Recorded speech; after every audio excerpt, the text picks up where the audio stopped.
Olá pessoal, sejam bem-vindos aí a mais uma aula, né? Agora eu quero falar com vocês sobre fatores ambientais da empresa e ativos de processos organizacionais.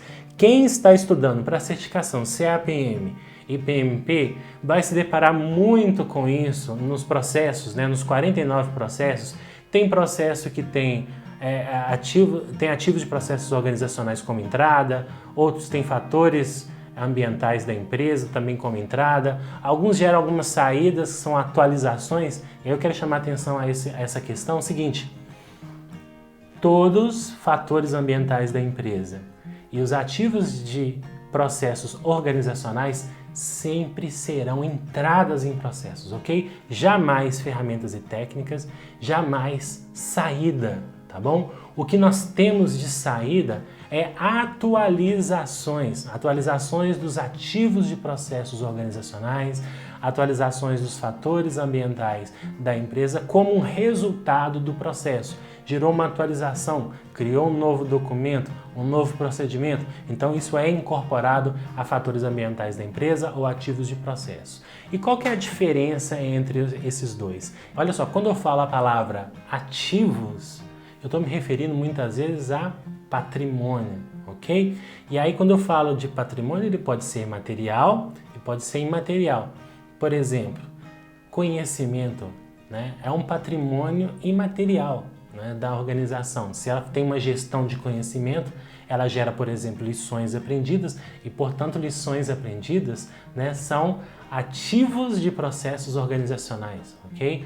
Agora, fatores ambientais da empresa normalmente são algo mais abstrato, né? A gente pensar assim, por exemplo, cultura da organização. Cada organização tem sua cultura e quando você vai gerenciar um projeto, você tem que levar em consideração os aspectos de cultura daquela organização ou daquele ambiente que você está inserido ou daquele país para poder fazer a gestão daquele projeto, né? Fatores externos também, política, economia, tudo isso que pode interferir num projeto pode ser considerado como fatores ambientais da empresa, tá? Então isso ajuda a separar um pouco as coisas, não é totalmente, não é uma regra geral, ok? Apenas uma dica aí para a gente poder conseguir distinguir uma coisa da outra, mas nem é tão importante assim você saber separar, mas sim qual que é a finalidade de fatores ambientais, qual é a finalidade de ativos de processos organizacionais. Seguinte, basicamente é porque muitos processos não conseguem prever todas as entradas necessárias, né, para poder realizar determinado trabalho.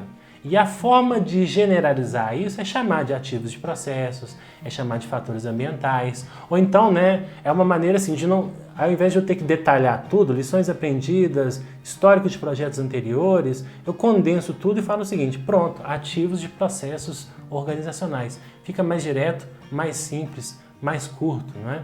Então acho que a principal função aí, né, desses conceitos é justamente dar essas diretrizes para a gente poder entender melhor os processos de gerenciamento de projetos. Mas vamos a algumas outras informações aqui. Primeiro, né, fatores ambientais da empresa, né, eles podem ser internos, como eu já mencionei com vocês.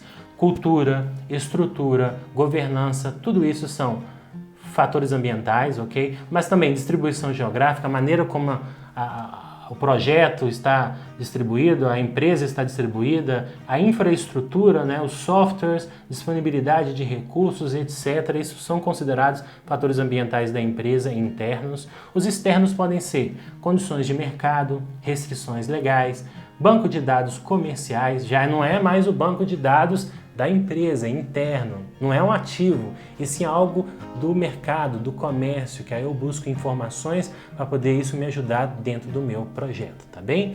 Pesquisas acadêmicas, padrões governamentais, isso tudo aí são diretrizes externas que podem me ajudar dentro do meu projeto. Os ativos de processos organizacionais, no caso, podem ser, olha, planos, processos, políticas, procedimentos e bases de conhecimento específicos da organização e por ela usados, ok? No caso aqui de processos, política e procedimento, a gente tem padrões organizacionais específicos que são utilizados, né? Matrizes de rastreabilidade e diretrizes, requisitos de encerramento. No caso de bases de conhecimento organizacionais, repositório de conhecimento, né, repositório de dados financeiros, arquivos de projetos anteriores. Vejam bem, a experiência de projetos anteriores, além de gerar histórico de estimativas, orçamento, cronograma, como o projeto foi realizado, lições aprendidas, sejam elas boas e ruins, né? Isso tudo é extremamente importante para que nós possamos fazer uma gestão nova de um projeto, acertar naquilo que nós... repetir aquilo que nós acertamos, né? E evitar os erros do passado. Então a proposta é muito nesse sentido no que tange aos ativos de processos organizacionais.